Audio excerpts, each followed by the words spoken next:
I'm Mayor Ken Tedford. I'd like to call this meeting of the Central Nevada Health District to order, and I believe we don't have a quorum, so let's stand and pledge allegiance first. We'll go in order, and then we'll get the roll call. Okay. She's kind of blinking, so I don't know if she's coming in now. Let's stand and pledge allegiance to the flag.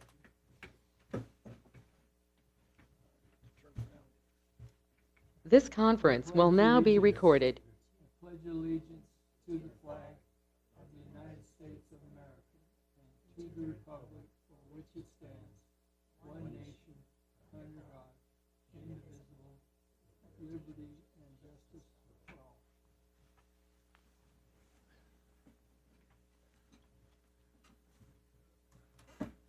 Would the secretary, has the agenda been posted in compliance with NRS?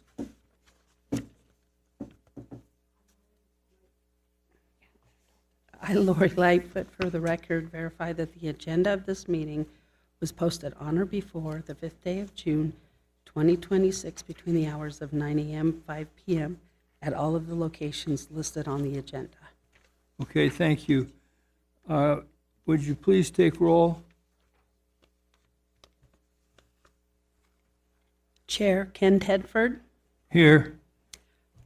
Bob Erickson, Here. Denise Ferguson, Jeb Rowley,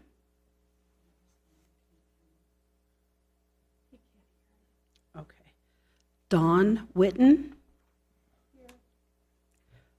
Brandon Chaddock, Here. Connie Gottschalk, Here. Tony Roos, Nicole Cooley, Present. Matt Hyde, Wade Corner, Present. thank you. Okay, what's our count? So Brandon has joined us, so now you are good to still proceed without Jeb being able to respond. Okay, Jeb can't hear, so, and respond back. I guess he can hear us, but he can't respond back to us, so we can't count him, so that still leaves us with a quorum.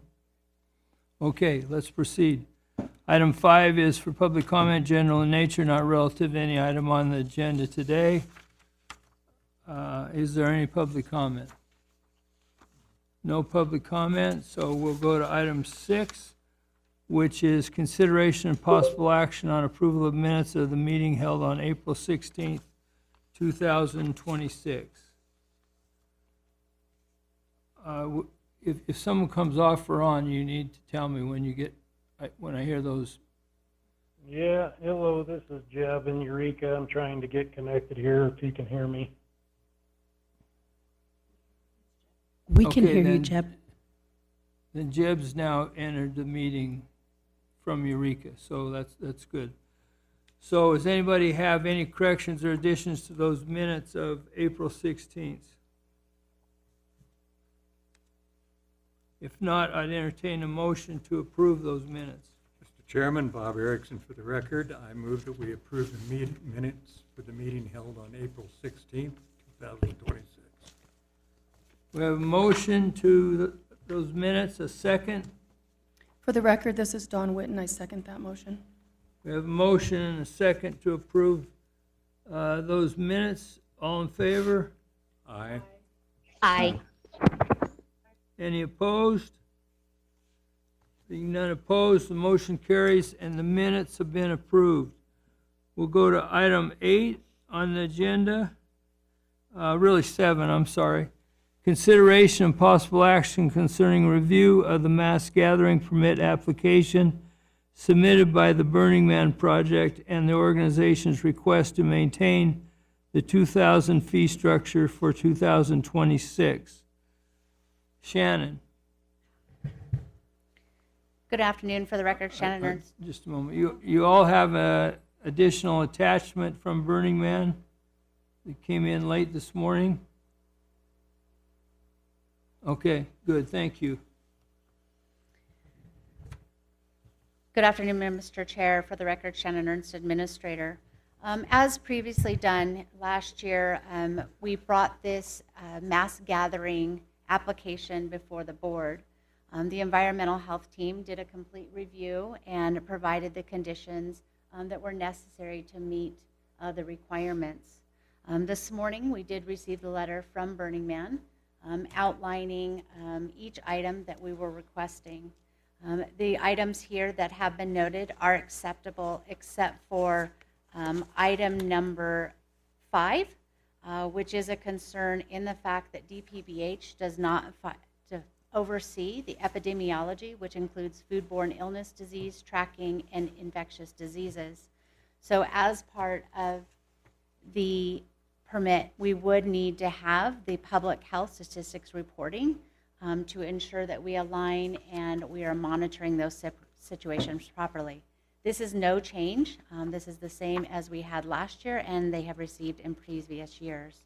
If there's any questions I can answer. Also, Ben is present from the Burning Man project. Okay, does the board have any questions of Shannon at this time?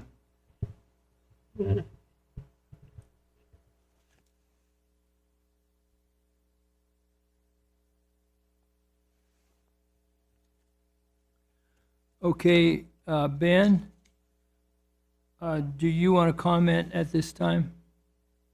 Yes, thank you, Chair. Ben Challoner, Agency Relations Manager for Burning Man. Thank you for the opportunity.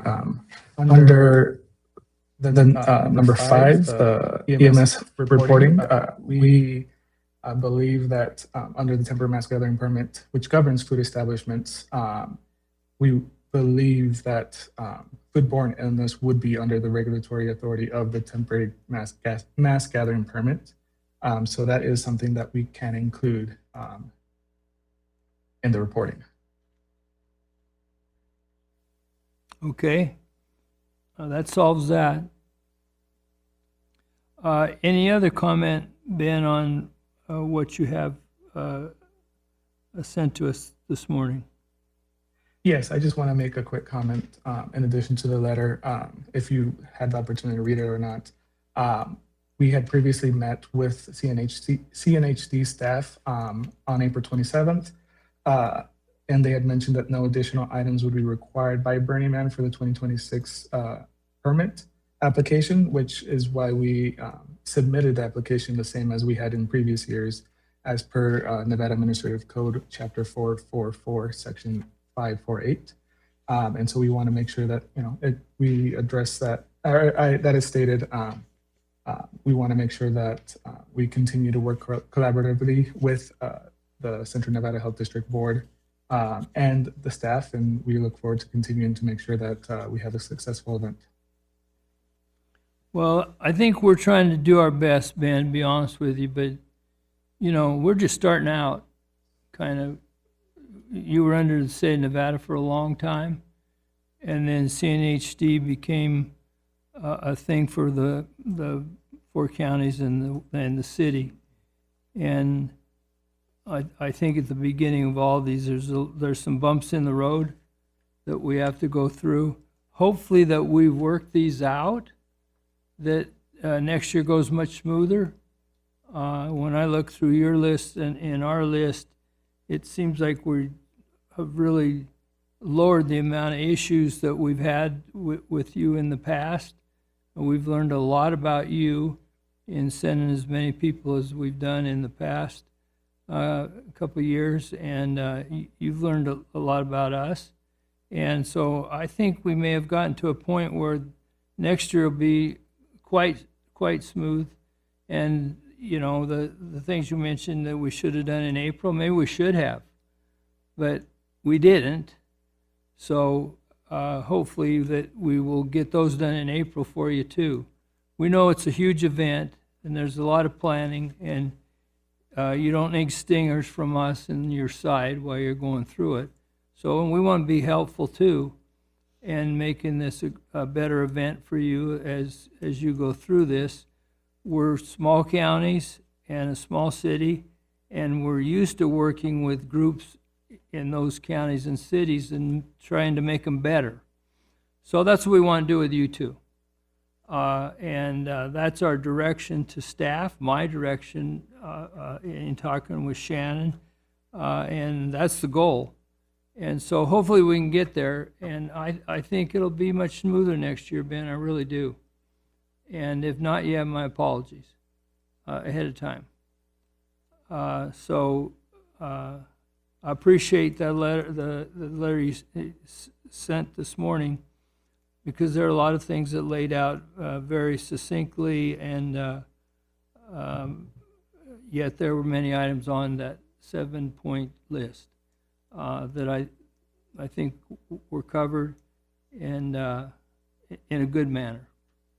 So I appreciate that, and I think more that we do things in the open like that, the better it is for everybody.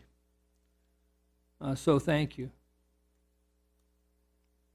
Sharon, thank you. And Ben Schauner, again, for the record, Agency Relations Manager for Burning Man, and we'll be sure to continue to work with Shannon and now Olivia on the CNHD staff and making sure that we will have a successful event, and then we'll continue with our pre-planning for next year when time is appropriate, and making sure that we have a fully well-wrapped and well-executed application.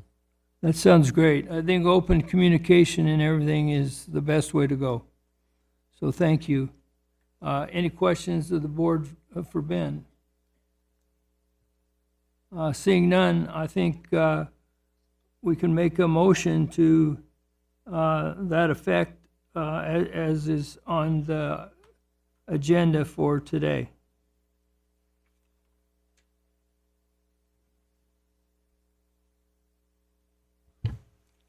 Mr. Chairman, Bob Erickson for the record. I would move to approve the mass gathering permit with conditions outlined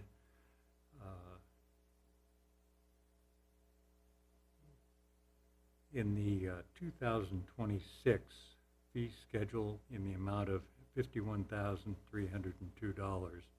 I understand this is a increase in fees, but we adopted that fee structure recognizing the impact of the higher cost of everything in our operation, and it's reflected in that fee schedule, so I believe we should go with the $51,302 fee for the year. Okay, do we have a second? For the record, this is Dawn Witten. I second that motion. We have a motion and a second. All in favor? Aye. Aye. Opposed? Okay, that motion carries, and that permit will be done with the conditions listed at $51,302. And just so everyone knows, when we did those permits effective July 1st, we raised everything in CNHD list of costs, and everything was raised based on that, and all the things that we administer, from vaccinations all the way up to these permits. So it wasn't just one thing we picked out and chose to do. Okay, thank you, board, very much. And Ben, thank you for being here today. We appreciate it. Item 8, consideration and possible action concerning ratification of an interlocal contract between Nevada Department of Agriculture and the Central Nevada Health District for the mass gathering event Burning Man 2026, not to exceed $11,000. Again, for the record, Shannon Ernst, Central Nevada Health District. So as we did last year, we contracted with the Department of Agriculture for their environmental health team to support the mass gathering of the Burning Man project. We're asking to proceed with that again this year. This has allowed us to have the proper amount of registered inspectors to meet the needs and the requirement to inspect the permit holders. So we're asking to proceed with this ratification today. If the board does not feel this is suited, we can withdraw this contract with Department of Ag. If there's any questions, I can answer.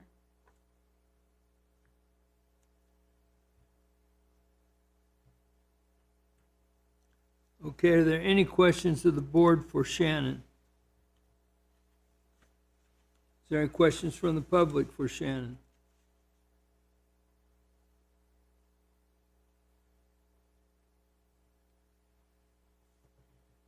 Okay, back to the board for discussion and/or motion.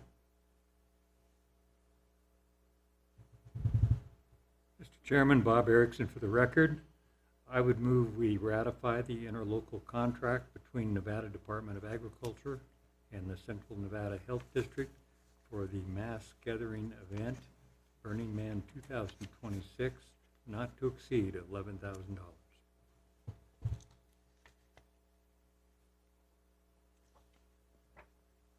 Do we have a second to that motion? For the record, Dawn Witten, I second that motion. We have a motion and a second. All in favor? Aye. Aye. Anyone opposed? Okay, well, that motion has carried. We'll go to item 11, consideration and possible action for 2627 Nevada Public Agency Insurance Pool Renewal. Proposal presented by Chris Rogney, E.H. Hurst, for an annual cost of $16,815.31, a reduced cost of 4.51%. Is Chris here? I don't see him. Chris, are on- you online? Okay. Mr. Chair, I believe he's not, so I will provide the details for you. Shannon Ernst for the record. So as it states here, and you have a copy of the full policy before you, that this is a reduction of 4.51%. It is maintaining our coverages as the same as last year. So I'd ask that we proceed with this so that we can enter a new policy for July 1. Okay, everyone's had an opportunity to review this. Do you have any questions either from the public or from the board for Shannon?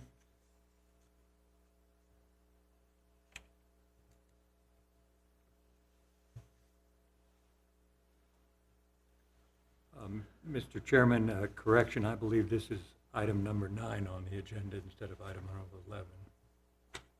Yeah, I'm sorry, did I say 11? I believe you did. Well, I'm really racing through this. Yeah, you are. Yeah. Galloping right along. Yeah, I galloped over 10, 9 and 10 to get to 11. Okay, we're on 9. And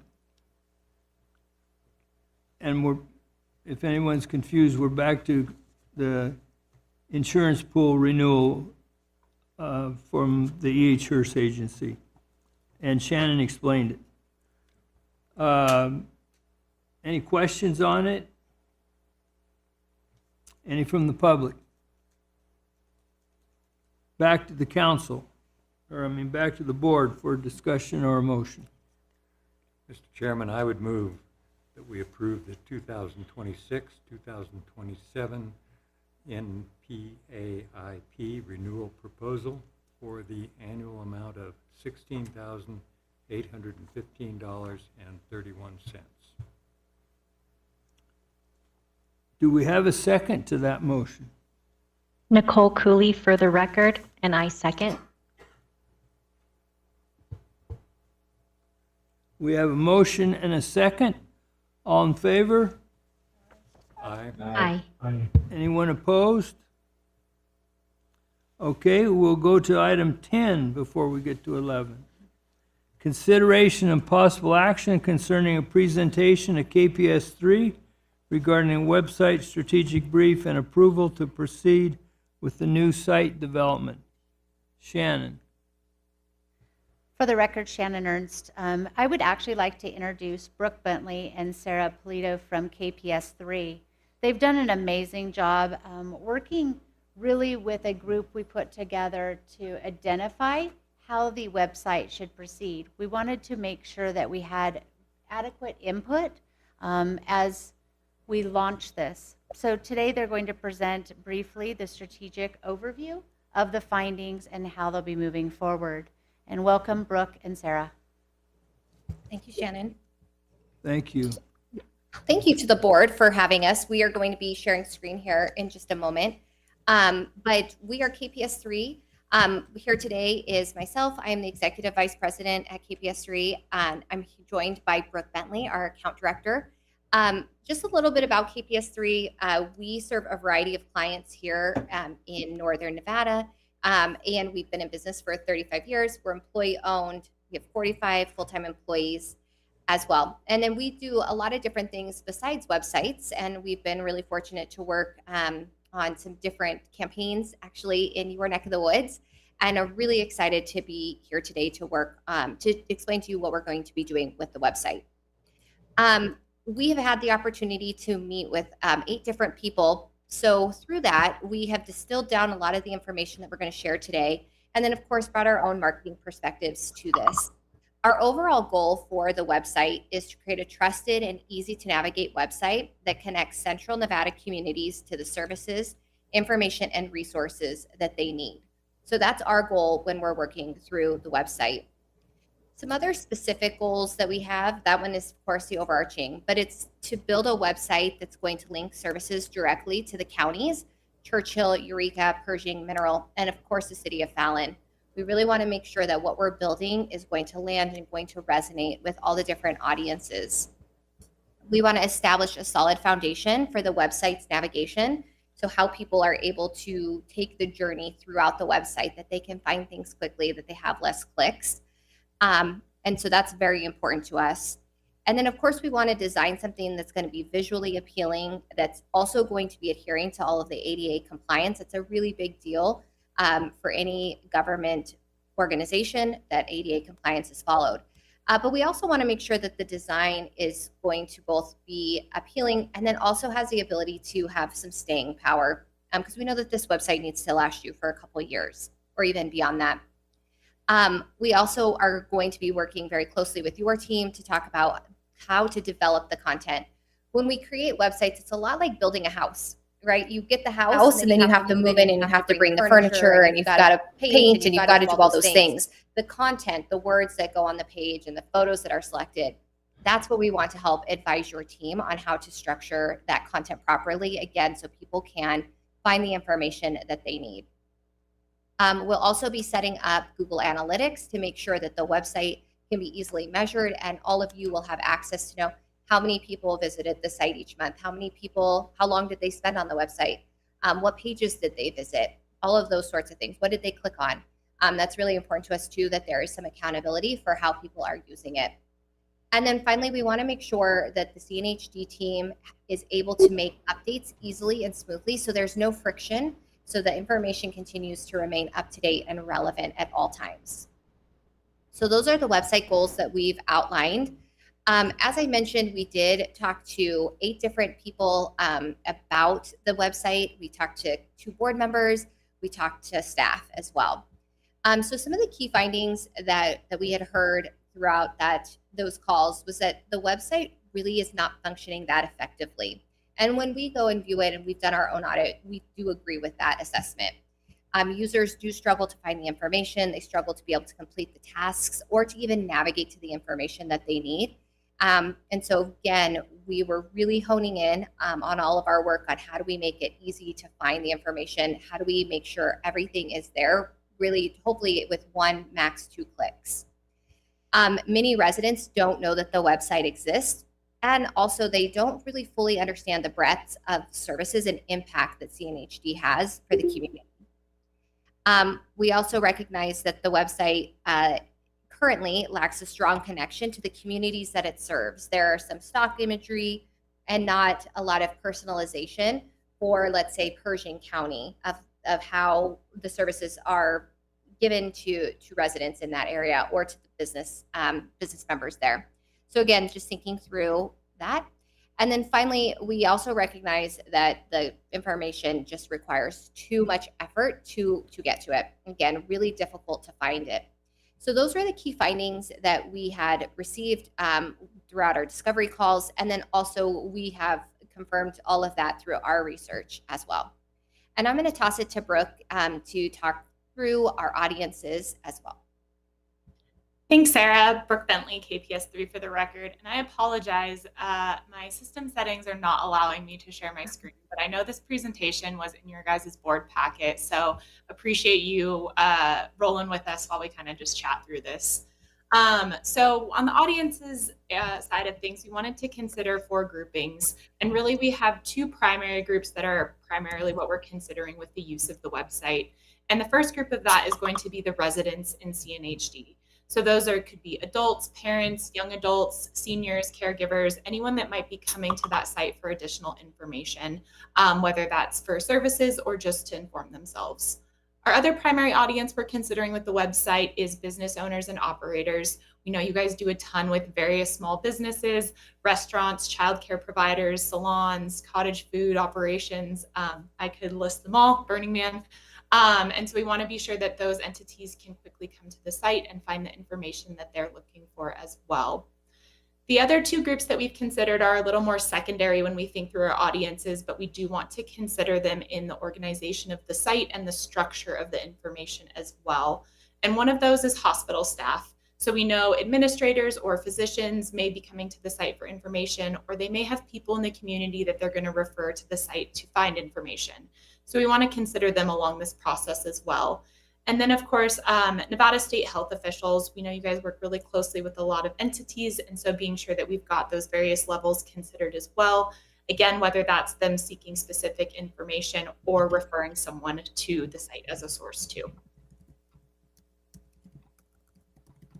All right, Sarah, you want to chat through some strategic recommendations we landed on? Absolutely. So where we're going, and I don't think this is going to be any surprise based upon the information that we've shared so far, but we really want to make sure that we get people the information they need very quickly. We want to streamline access to the information. We want to organize the sites around your users' needs so that they can quickly find those answers to find the actions they need to take without any friction. Next, we want to create concise and well-organized content. We're going to deliver clear, plain language information that's very much people first and that prioritize simplicity, reduces confusion, and builds trust across all audiences. We heard over and over again how important trust is. And so we want to help make sure that the content's going to support that trust building endeavor. We also want to ensure that there's real rural representation. We want to reflect the unique needs and the realities and the voice of the rural communities that you all serve. And we want to do that through specific imagery. So we want to make sure that we capture the mountain ranges in Mineral County. We want to make sure that we're using doctors' photos that are there in your clinics and make sure that your pictures too are on the website, well, along with bios, making sure that people see the people that are representing them as well. Next, we want to share information about CNHD. We want to clarify the role that the organization plays. We want to make sure people understand the breadth of your services, and we want to really make sure that the community understands the impacts so you can strengthen your engagement within the community.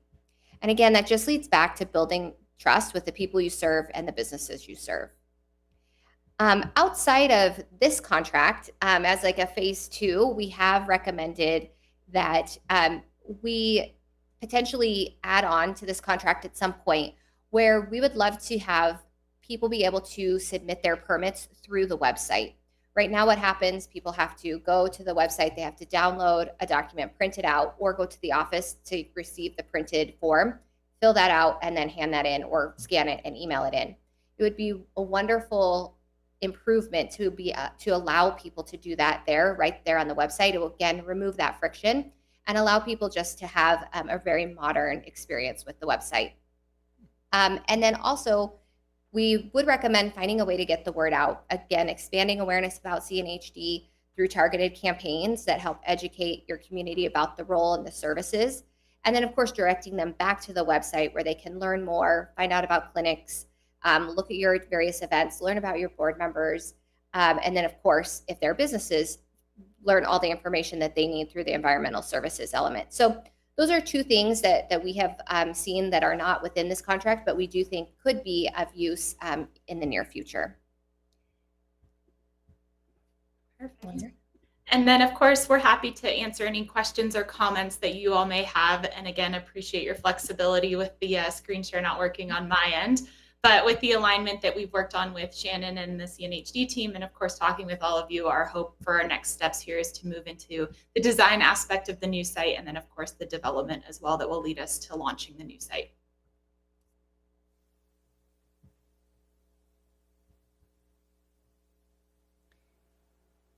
Thank you, Brooke and Sarah. I really appreciate your presentation. And I just want to first thank you both. I know this has been a lot of work. You embraced making sure that we had board members and also our CNHD team involved. So thank you very much. And thank you to the board and for the team for participating. Yeah, absolutely. And thank you, Shannon, for all of the guidance that you've given us along the way. We really appreciate it.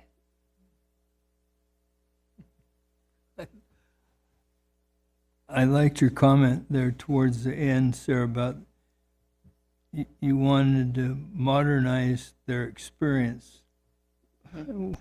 When I like that term. Yeah. Because just me talking to you on that TV screen is modernizing my experience today. So don't take me too far.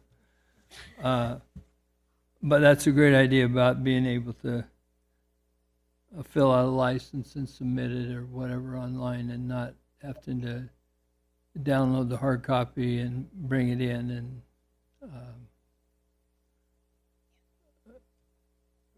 we're in the middle of trying to do that with business licenses at the city.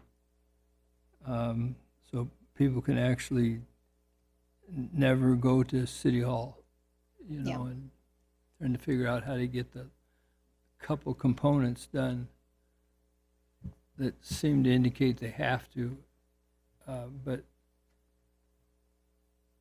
I'm pushing everybody in a meeting and saying I want it so they don't have to, and I want to use that term of modernizing the experience.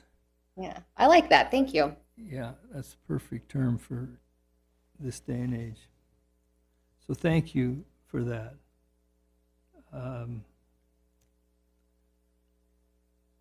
I think we need to proceed with, everything you said is correcting a wrong and creating a better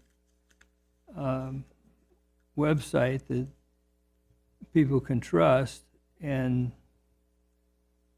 get more knowledge quicker and not get discouraged when they get there.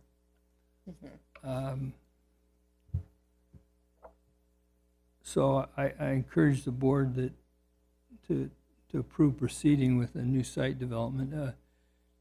Does the board have any questions of Sarah or Brooke?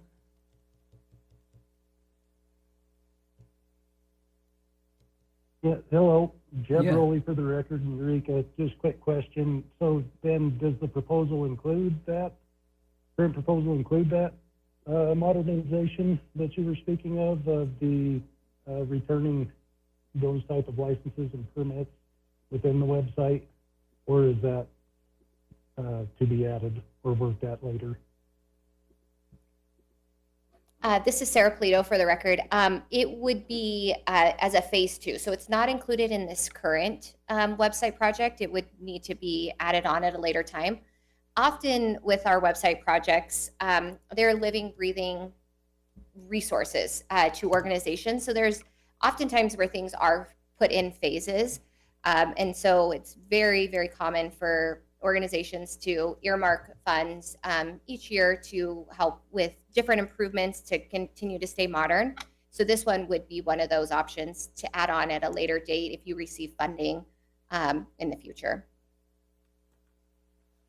Understood. Thank you. Absolutely. Okay, any other questions?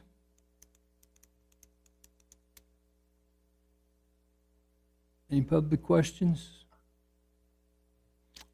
Okay.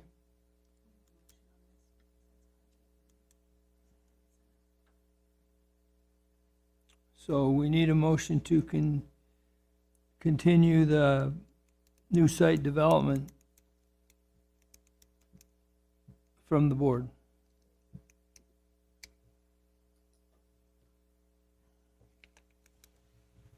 Mr. Chairman, thank you for your remarks about modernization. I personally need a lot of modernization myself. I'd like to move to approve KPS3's website strategic brief.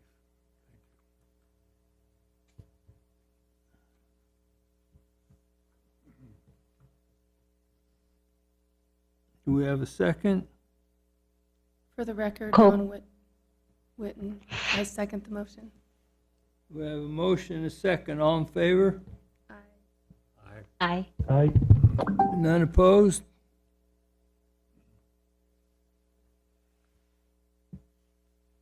Okay, that proceeding with new site development has been approved. What was that term again, Sarah? Modernize the experience. Nice experience. I gotta write it down because I already forgot it. Thank you all very much for your time and input. We're so excited to bring you next the designs. So thank you so much. You bet. Thank you for All right, being take here care, today. everyone. Goodbye. Okay, now we'll hit the infamous number 11. Consideration and possible action concerning ratification of SG-2026-00250 between DHHS DPBH and CNHD in the amount of $535,134 to support provision of reproductive health services to residents of Churchill, Eureka, Mineral, and Pershing County. For the record, Shannon Ernst. This is one of the projects we brought forward a few months ago. We knew the funding was coming in, and so the staff has been diligently providing these services. Finally, the agreement has came in. We will be able to go back and actually collect and be reimbursed for the services that have been provided this whole time. So that's why I'm asking for a ratification today. Any questions I can answer? Any questions for Shannon from the public or from the board?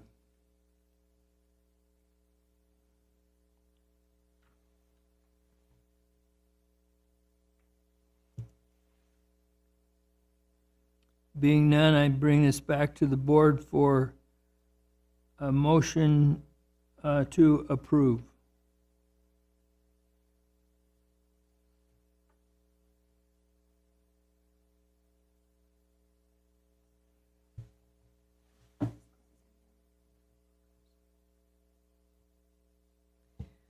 Chairman, for the record, Dawn Witten. I'd like to make a motion for the ratification of SG 2026-00250 between DHHS and DPBH and CNHD in the amount of $535,134 to support provision of reproductive health services to residents of Churchill, Eureka, Mineral, and Pershing County. Do we have a second? I got struck for the record. I'll second.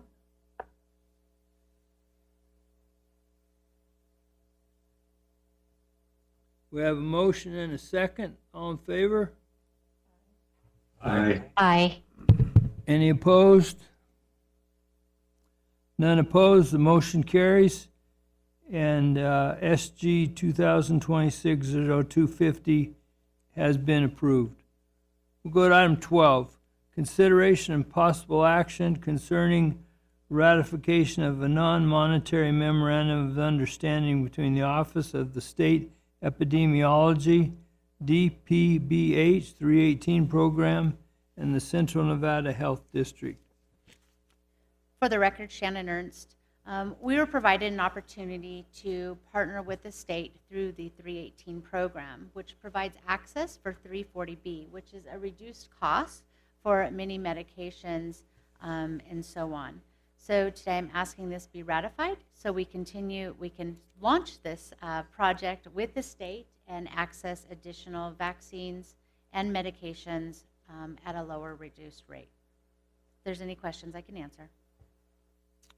Are there any public questions or board questions for Shannon?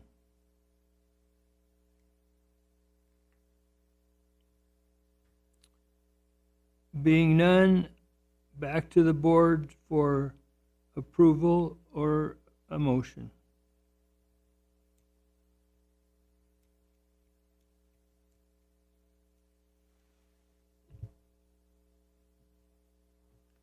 Mr. Chairman, I would move that we ratify the non-monetary memorandum of understanding between the Office of State Immunology, DPBH 318 program, and Central Nevada Health District. We have a motion. Do we have a second? For the record, Don Witten, I second the motion. We have a motion and a second. All in favor?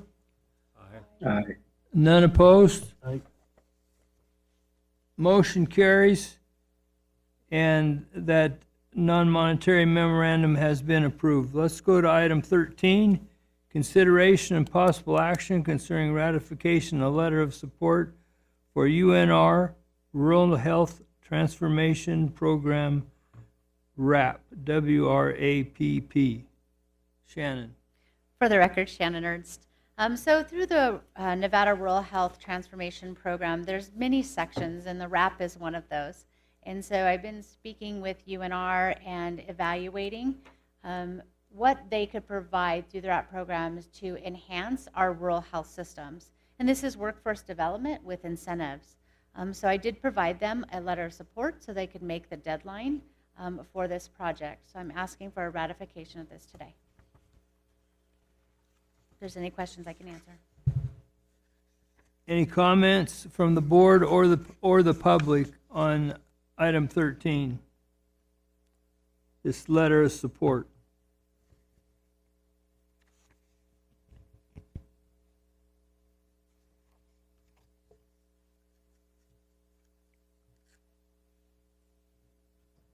Mr. Chairman, Bob Erickson for the record.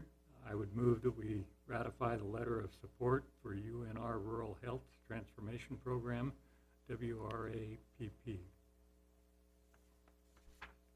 We have a motion. Do we have a second? For the record, Don Witten, I second the motion. We have a motion and a second. All in favor? Aye. Aye. Aye.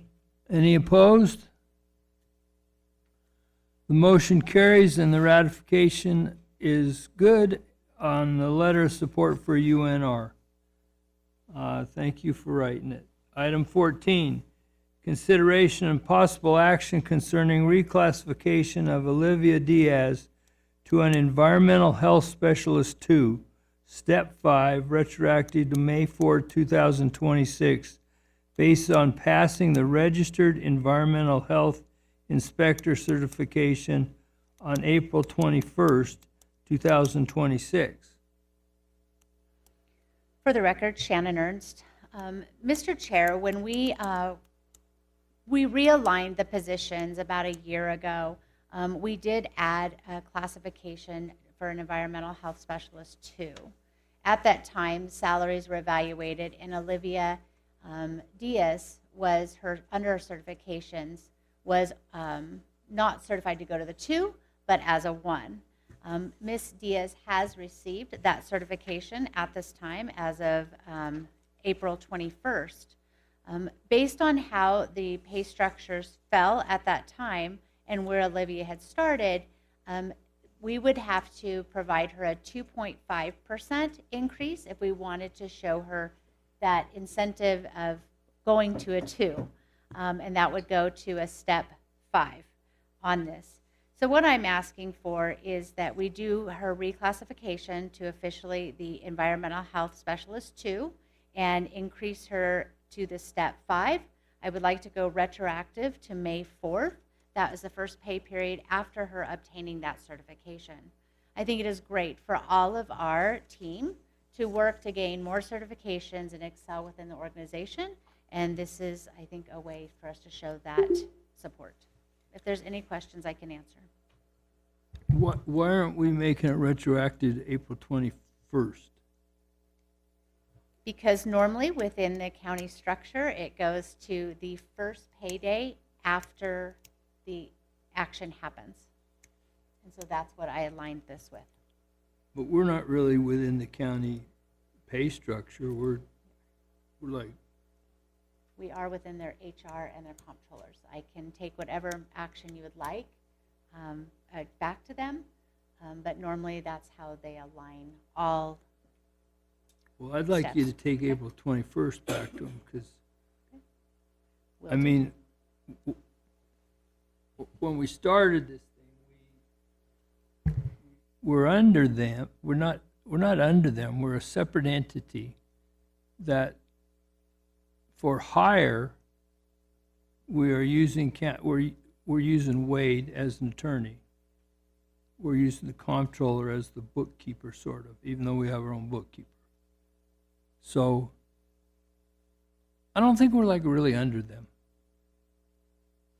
I mean, we've had this discussion. We're like, if Wade gives us a recommendation, certainly we're going to take it, but we've hired these people. We're paying a part of a fee for using them. It's built into what you're getting charged back. It's on the financial statement. You're getting charged back. So I think we're sort of not, we're sort of unique. Take back April 21st, in my opinion, if the board feels that. This is just my opinion, and I'm one of 9 or something. I think we could do what we want to do here. If I could jump in real quick. Luckily, we have the county HR director Yeah, I think here, it's awesome. But I'd love to have this debate. My understanding is that these employees, at least at this time, are county employees. They're paid with budgetary money and grants that don't come from the county, though. They come from other places. I don't want to go too far into it just because it's going to be somewhat complicated and legal, which is the employees are county employees, but they're paid through CNHD funds. I'll just say in terms of this, typically the way we do changes in pay for everyone is at the start and end of a pay period, so that when you look at like a paycheck, you won't have 16 hours at one rate and then so many hours at another rate. However, if this board makes a decision and makes a request to have it to a specific date, that's within this board's power and it would get done that way. So I'll just let you know it is up to this board. Traditionally, we do it at pay periods because it saves time at the comptroller's office not trying to split checks. Split hours per pay period. And I guess, Mr. Sanford, in deference to you and to Wade, we split the checks at the city all the time, because when they get that certification is we back it up to that date, whatever it is. So we must be splitting checks, so many hours at 16 and hours and so many hours at 22.50. Because the day they get the cert, in my mind, is the day you start paying them higher, not some payday thing. That's just my view. You all may, at your jurisdictions, you may do like the county does. So, and that's okay if that's what you all want to do. Up to you. Comment from the board. Thanks, Joe.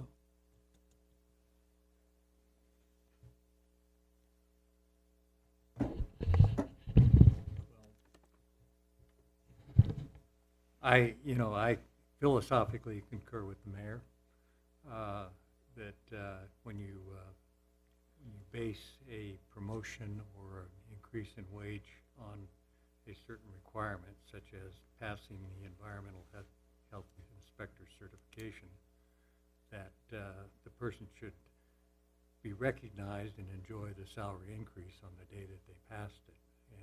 And that's my opinion, that, and that's how we've traditionally done it.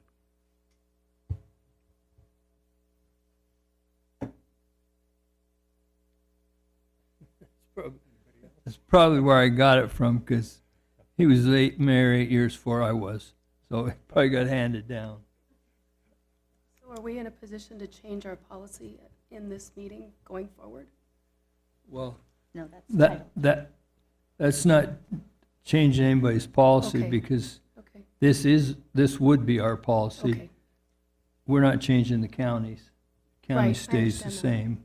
okay. They would do theirs on Just May to be 4th. Just to be clear, this isn't a policy decision. This is a decision related to this specific employee. Okay, that's Yeah, what I to want to make this sure of. board. Yeah. Okay, And that has to be really clear, because we don't want to send out a signal to.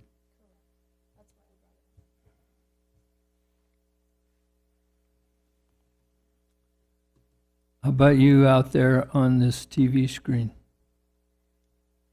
Connie Gottschalk for the record. I agree with what Robert said. I think that when you put something contingent on passing a certification, once that certification is passed, I think they should immediately get the pay raise. Thank you. Nicole Cooley, I completely agree, and I think that Olivia probably agrees as well.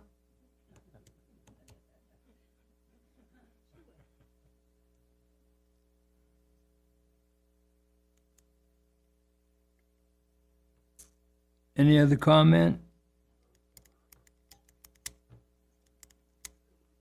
If not, I'd entertain a motion to approve the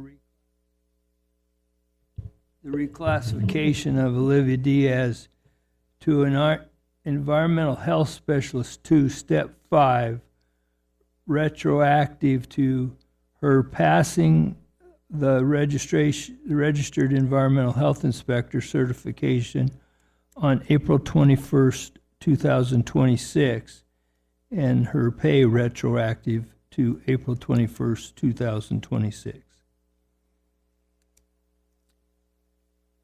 That's the motion I proposed, if someone would make that. This is Connie Gottschalk for the record. I'll make a motion to approve the reclassification of Olivia Diaz to the environmental health specialist 2, step 5, retroactive to April 21st, 2026, on passing the registered environmental health inspector certification on April 21st, 2026. Do we have a second to that motion? for the record, Don Whitten, I second that motion. We have a motion and a second. All in favor? Aye. Any opposed? Okay, thank you. We handled item 14, Olivia Diaz. Let's go to item 15, consideration and possible action, presentation by, we're going right into this thing.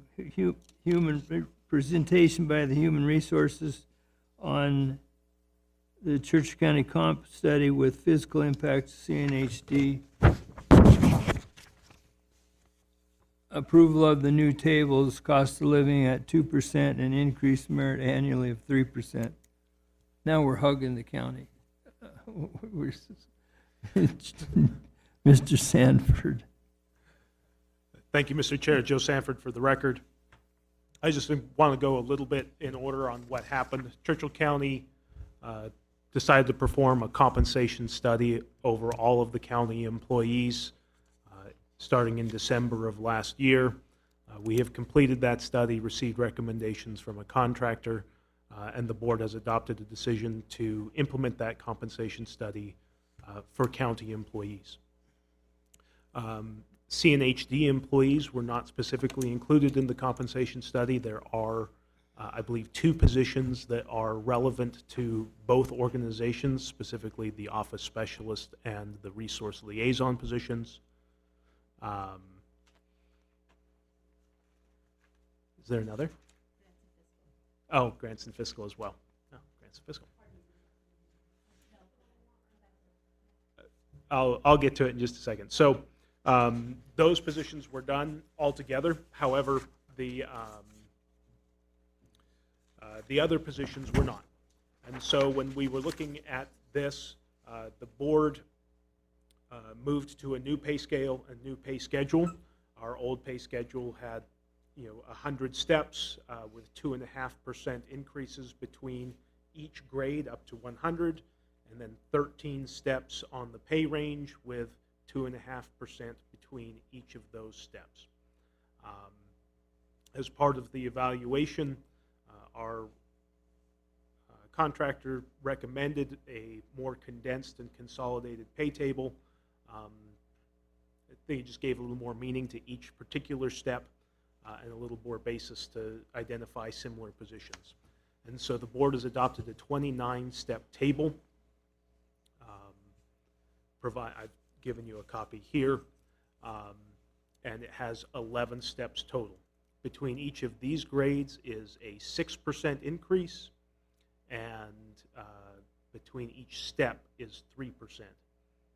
So what this does is essentially give a shorter period of time between when a new employee comes on board and they ultimately reach the highest levels of the position, and with each year a slightly larger increase from 2.5% to 3%. The basis of the table is step 1 started with the midpoint at roughly $35,000, and then the entirety of the table was built off of that. This helped move essentially our minimum and maximum values to more align with the region.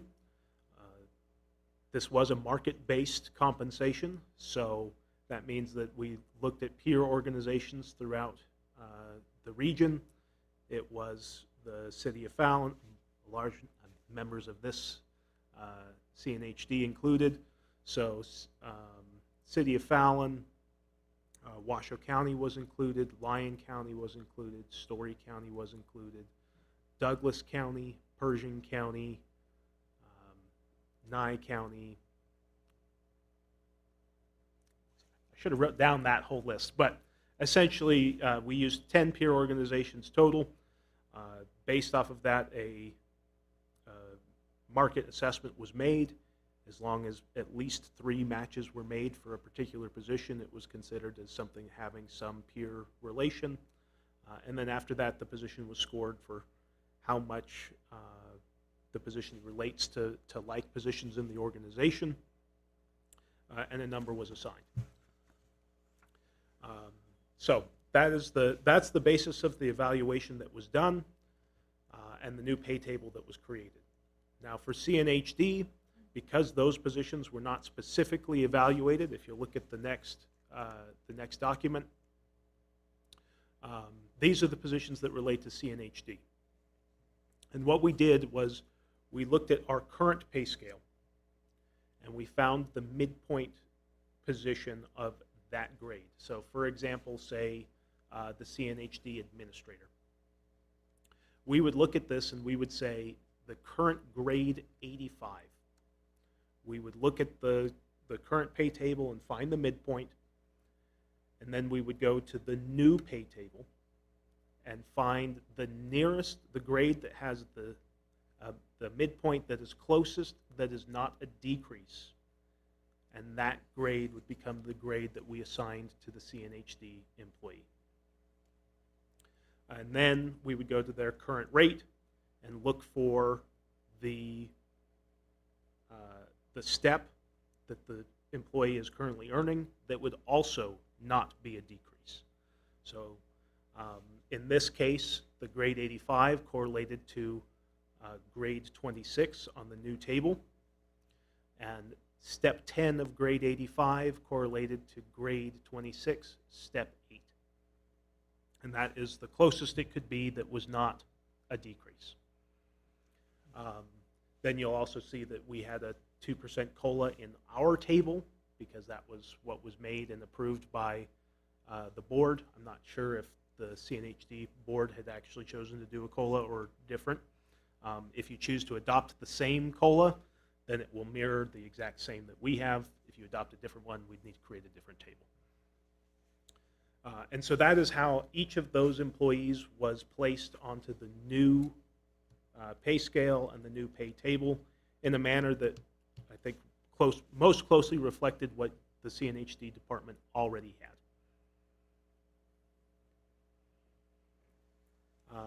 Other than that, the only positions that weren't exactly done that way was the office specialist, resource liaison, and grants fiscal specialist, because those positions actually were evaluated, and so the recommendation was to place them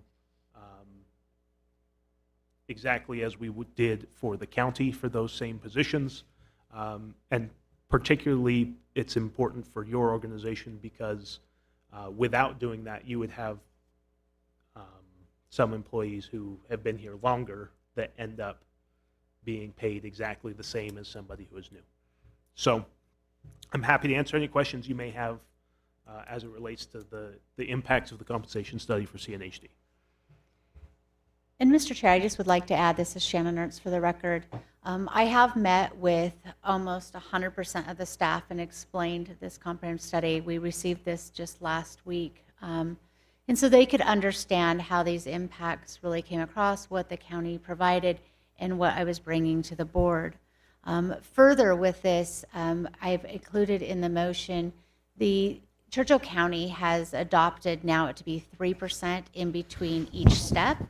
And so you'll see in your packet what that fiscal impact. So you'll see just the fiscal impact with just changing the new grade and step, and then acting the merit, we have the fiscal impact there. One of the biggest things is how the board decides to proceed today, and how we align with Churchill County, as these are Churchill County employees that are paid by Central Nevada Health District. So that's why I'm looking for direction today. Thank you. Thank you, Shannon, and thank you for meeting with everybody. And Joe, thank you for the explanation. I know there's a lot more work that went into it than you explained, but you explained it a lot of work.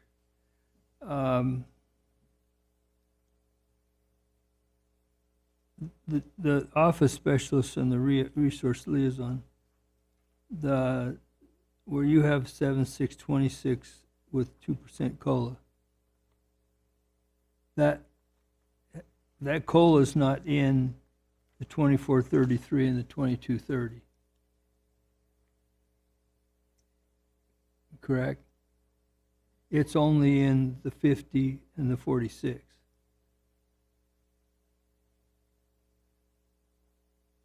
I think I can shed some light. So we have a couple of positions is where it fell onto the schedule and had been there for longer years that they had to realign. No, that's not, I get that. I believe I can. I understand there was why one. you did what you did. I'm just wondering where you have new rate, COLA rate, and then you have 7,626 with 2% COLA. Mm-hmm. Do you have to put 2% in the 2433 and the 2230? Or is it already in those two? It is. There is one additional piece, and I did forget to describe this, and that is in terms of implementation for personnel.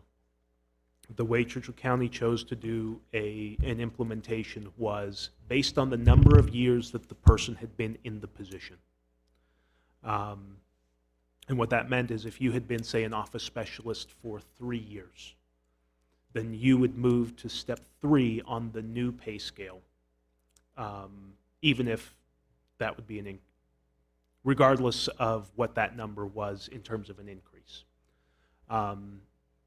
So let's say you were an employee and there's 3 employees who filled the office specialist position. One of them had been here for 5 years, one of them for 3 years, and one of them for 1 year. When we moved to the new pay scale, even though there's from 13 steps to 11 steps. If you had been here for 5 years, you would be credited for the 5 years you worked. If you've been here for 3 years, you'd get credit for the 3 years, and for 1 year for the 1 year, based on the time you had been in that specific position. And this helped for, especially for positions that had may have been hired at elevated steps to meet a difficult recruiting need. When we aligned to the new schedule, we didn't want to have people who, say, for example, you had a very difficult time recruiting an administrator, right? And you said, well, they came in at step 13 because that's what we had to pay, and they've been in that position for 1 year. We've now recalibrated our position, found the correct pay scale. We don't want to necessarily move them to the top of the range. We still chose to do, okay, how many years have you been in that position? You get credit for that. No one gets a decrease, but you don't automatically go to the top of the scale.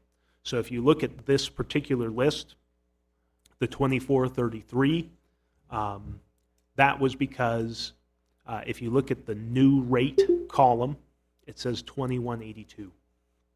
Then these two are highlighted for this reason. And that's because under the method I described earlier, the closest midpoint first step that wasn't a decrease, the pay rate for those positions would be 2182. And so you see in this case the office specialist for mineral, the office specialist for Pershing, and the office specialist for Churchill, although it looks like It's really hard mineral, for me to read here. Pershing, But and anyway, Churchill. they would all be at that 2182 number. And even though some had been here for multiple years. And so Yeah, I get that. what we did is we said, well, we're recommending that you adopt the same implementation plan as Churchill for those positions, so that if you had been here for 3 years, you get the 3 years of credit. And so those positions are actually moved up steps compared to where they would have been just on a straight comparison, because they had been here longer. Other than that, all the positions, you'll see the new rate versus the COLA rate is the new rate is without the COLA. The COLA rate is with the COLA, and then the next column is just the annual salary calculation based off of the COLA rate and the percentage increase that you would see. With the 2%. Yeah, with 2%. And so effectively, when you see a change by placing people on the first step that isn't a decrease, you'll get somewhere between 0% and 3% increase, just kind of randomly based off of where your salary fell on the new table. It's going to be within 3% and the 2% COLA. And so this change will have a net effect on employees of somewhere between 2% because of the COLA and up to 5% based off where you happen to have been in the table. Well, you're only going to get the step raise, or I think you call it the merit, the 3% on your anniversary date anyway, Correct. right? And You'll get the 2% is every year, cost of living, July 1st or whatever it is. Yeah, July 1st. So some of it is buffered by when you have to pay. Is staggered anyway, let alone doing this yearly thing of how long you've been there. I mean, you guys did a lot of work. My heart was going out to you while you were doing it, because it's a ton of work, and people don't realize how hard they are to do. And you had to keep individuals out and the whole bit. So I can tell you haven't done it now. I know why we do it once a decade. Yeah, you can be loaned out now.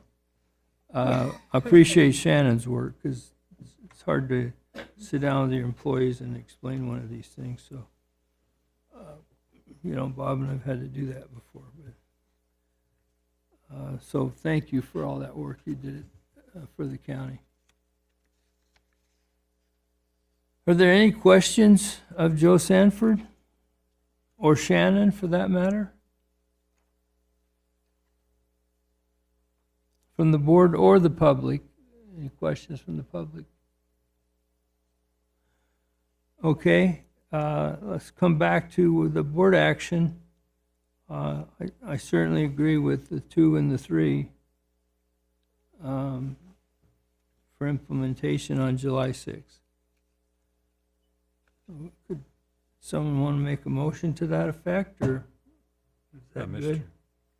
Mr. Chairman, I would move that we approve the new salary tables, providing for a cost of living at 2% and an increased merit annually of 3% for implementation on July 6th, 2026.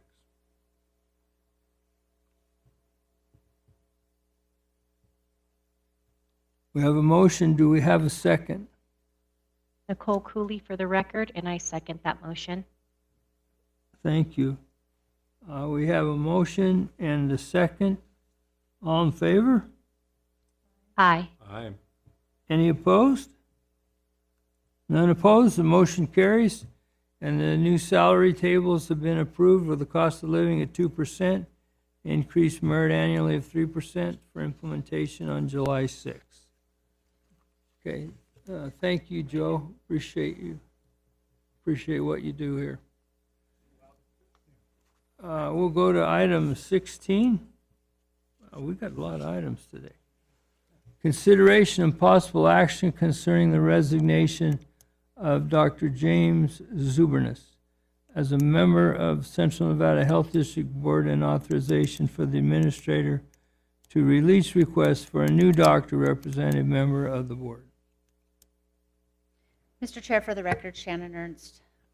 So we have received notification from Dr. Zubernis that he will be leaving the area, and so he has to resign his position on the board. I want to thank him for his work with us over almost the past year. I'm asking today just to be able to proceed and release a notification that we will be accepting applications for our health representative to the Central Nevada Board of Health. If there's any questions. Any questions for Shannon? Any questions from the public? Any questions from the board?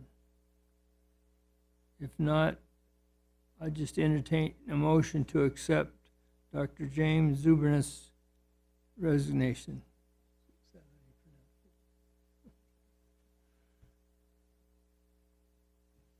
This isn't a hard one. He's gonna go, so Okay. you gotta let him go, everyone. Chairman, for the record, Don Whitten. I would like to accept the resignation of Dr. James Zubernis as a member of the Central Nevada Health District Board, and authorization for an administrator to release requests for a new doctor representative member of the board. We have a motion. Do we have a second?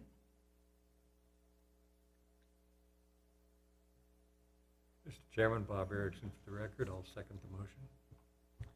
We have a motion and a second. All in favor? Aye. Aye. Aye. None opposed? We'll go to item 17.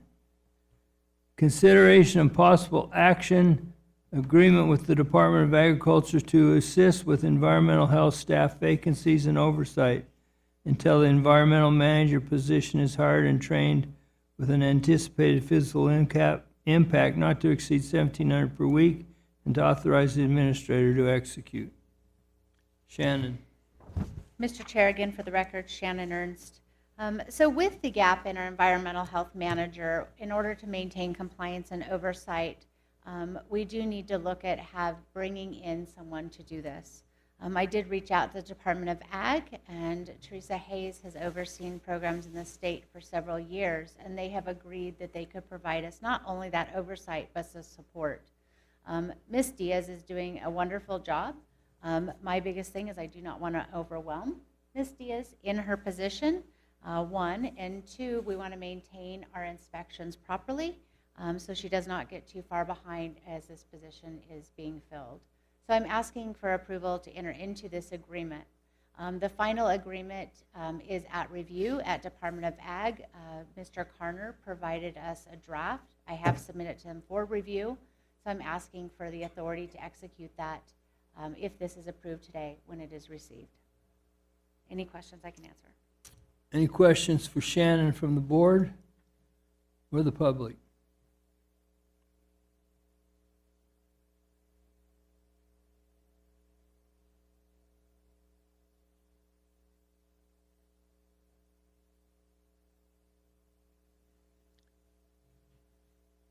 Okay, I'll entertain a motion to approve this agreement with Department of Ag.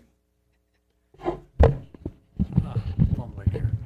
Mr. Chairman, I would like to move authorization to enter into an agreement with the Department of Agriculture to assist with environmental health staff vacancies and oversight until the environmental manager position is hired and trained, with an anticipated fiscal impact not to exceed $1,700 per week, and authorize the administrator to execute the same. We have a motion. Do we have a second? Chip Rowley, for the record, second. We have a motion and a second. All in favor? Aye. Aye. Aye. None opposed? Motion carries. And we have an agreement with Department Ag. We'll go to item 18. Consideration and possible action concerning the extension of the interlocal agreement with Churchill County Juvenile Detention and Dr. Ted McDonald to provide medical oversight until further notice. Shannon. Again, for the record, Shannon Ernst. So previously, we'd entered into an agreement with Dr. McDonald to provide the medical oversight at the juvenile detention. And then CNHD had an agreement with juvenile detention to provide them services, not only the doctor, but the nurse and some support. This was supposed to end on June 30th. At this time, the Churchill County has not implemented a new medical system for that oversight and to assist JPO. So I'm asking to maintain this contract with both until there's further notice of implementation for JPO. If there's any questions, I can answer. Oh, and also, I have spoken to Dr. McDonald, and he has agreed to this. Yeah, that's great. Thank you, Ted. Is there any questions from the public or from the board for Shannon? Okay, I'll entertain a motion. For the record, Don Whitten, I'd like to make a motion for the extension of the interlocal agreements with Churchill County Juvenile Detention and Dr. Ted McDonald to provide medical oversight until further notice.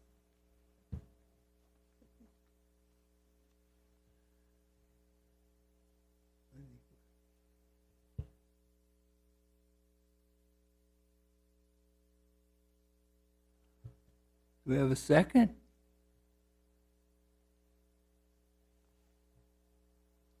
Mr. Chairman, Bob Erickson, for the record, I'll second the motion. We have a motion and a second. All in favor? Aye. Aye. Aye. Any opposed? Being none opposed, the motion carries, and this interlocal agreement with Churchill County Juvenile Detention and Dr. Ted McDonald has been approved. We'll go to 19, consideration and possible action on FY 2027's final budget. Shannon. For the record, Shannon Ernst. Previously, you approved our tentative budget that was brought forward. We did go through the process with the county. They had their hearings, and they were, submitting to Department of Taxation. Today, I'm bringing before you just to approve that final budget. We had no revisions to this, and we maintained the tentative budget provided. If there's any questions, I can answer. Are there any questions of the board or the public on this final budget for 2027.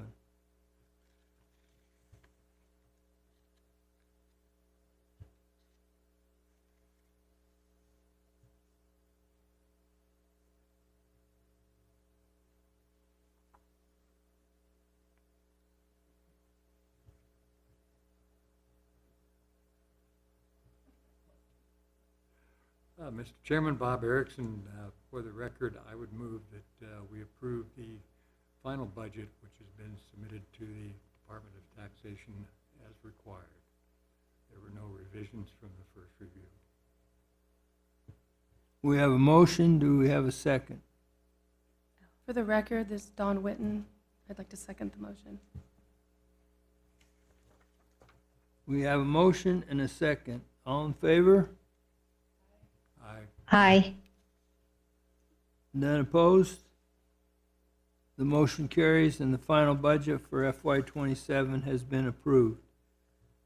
Item 20 is consideration and possible action on the review of FY 2026 revenue, expenditures, and grants to date. Shasta, you're up.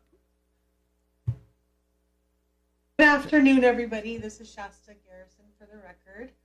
I have provided you the up-to-date revenue and expense reports you should have in your packet. The first one, the revenue report.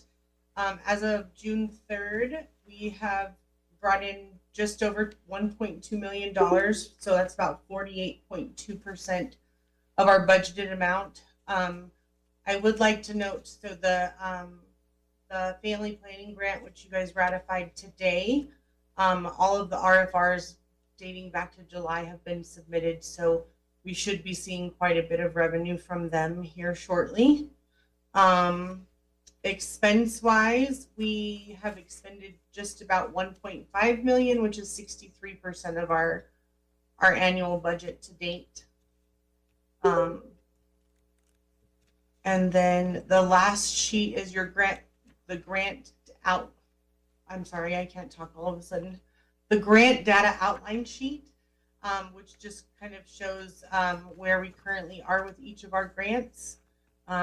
We are working on a couple of revisions, but we are on par for expending 100% of all of them.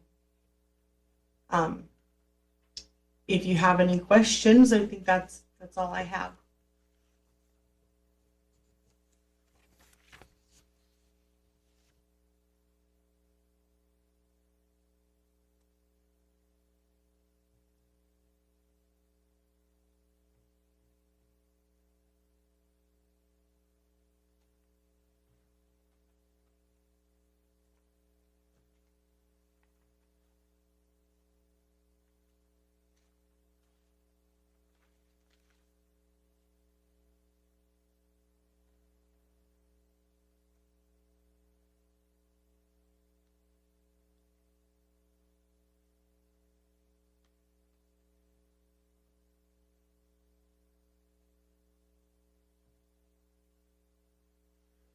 Okay, does anybody have any questions on these financials that Shasta briefed us on? If not, I'd entertain a motion to approve them.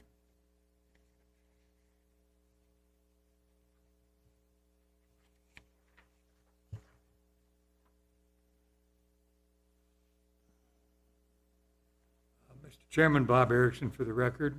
I would move to approve the fiscal year 2026 financials as prepared. We have a motion. Do we have a second? Nicole Cooley for the record, and I second that motion.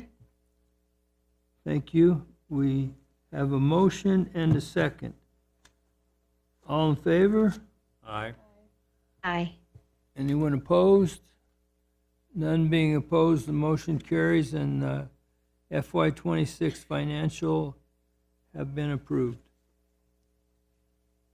We'll go to item 21 now. Shannon, these are the staff reports, I believe. what do you have for us on his financials? For the record, From Shannon staff. Ernst. So I'm going to have the Victoria provide you a high level. I will be honest, we were supposed to be out of this room at 3 o'clock. So I've asked staff to keep the comments limited. Their full reports are in the packet. So we'll start with Victoria. Hi, Victoria Sepsic for the record. I am the Epidemiology Program Manager for the Central Nevada Health District. During April and May of this year, CNHD, our epidemiology program, continued disease surveillance, investigation, and response activities across our district. The 2025-2026 respiratory virus season concluded at the end of May with influenza, RSV, and COVID-19 activity declining to expected seasonal levels. There were no measles cases or outbreaks that were identified within the jurisdiction during the reporting period. Overall, sexually transmitted infections and communicable disease case counts remain lower than previous months. In April, CNHD investigated 12 chlamydia cases, which was a slight increase from the month prior. We had one gonorrhea case, one hepatitis C case. We had one invasive pneumococcal disease case and one norovirus case that we investigated. In May, we did have a slight decrease in chlamydia, which is great. Program efforts also focused on public health education and data modernization. CNHD completed our heart health class that we focused on heart attacks and stroke prevention. This was an educational series across all 4 counties. We reached 44 participants, and we did receive positive community feedback. We are starting our diabetes prevention course. That started in May. We have completed 2 courses for 2 of our counties. We just have 2 more to go. We are finalizing our respiratory virus surveillance dashboard. It is almost completely ready to go live. And our general communicable disease dashboard to improve public access to our data. That one we are also working on right now. We did finish our presentation for the H5N1 outbreak that was at the Nevada Public Health Association conference. Shannon, myself, and Maria Minjabar went down to Las Vegas and presented our information at that conference back in April. Other than that, that's our total program update. Thank you. Dr. McDonald, did you have anything you would like to add?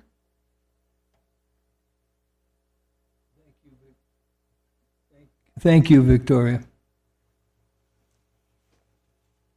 Hi, Dr. Ted McDonald for the record, and I'm going to try modernizing the experience today.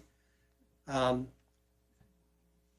things that are probably of any importance is I've attached to your packet the report cards for the counties regarding vaccinations.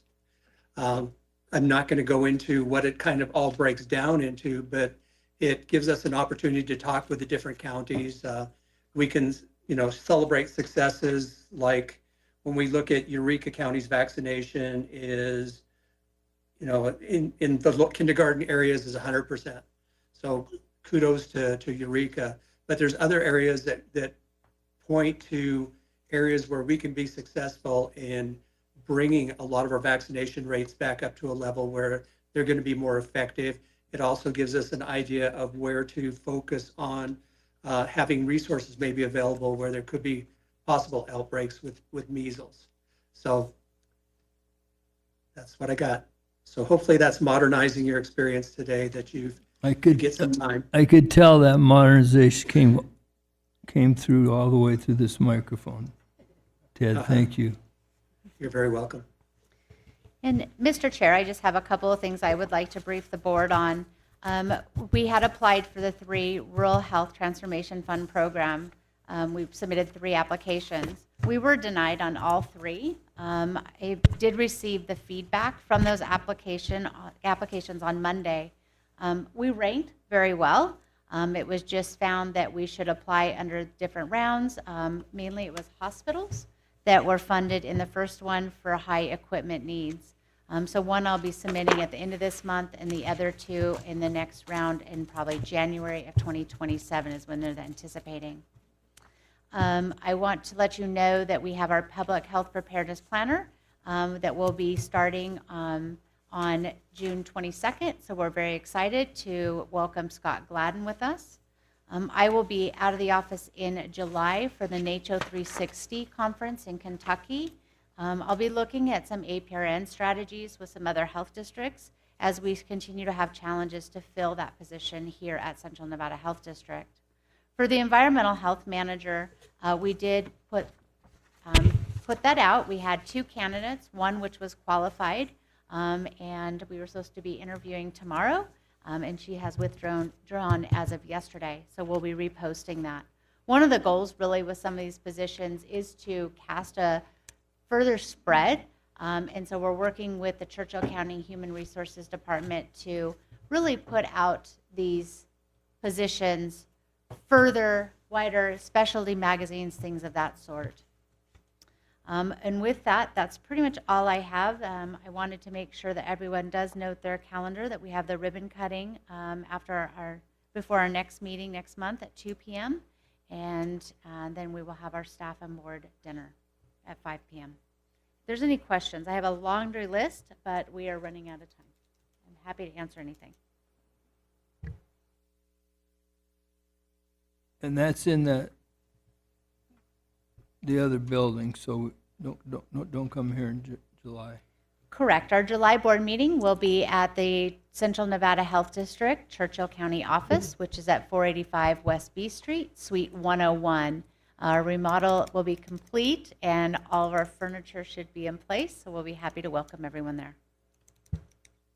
Okay, item 22 is for public comment. Is there any public comment? Seeing and hearing none, we'll go to item 23, which is adjournment. We stand adjourned.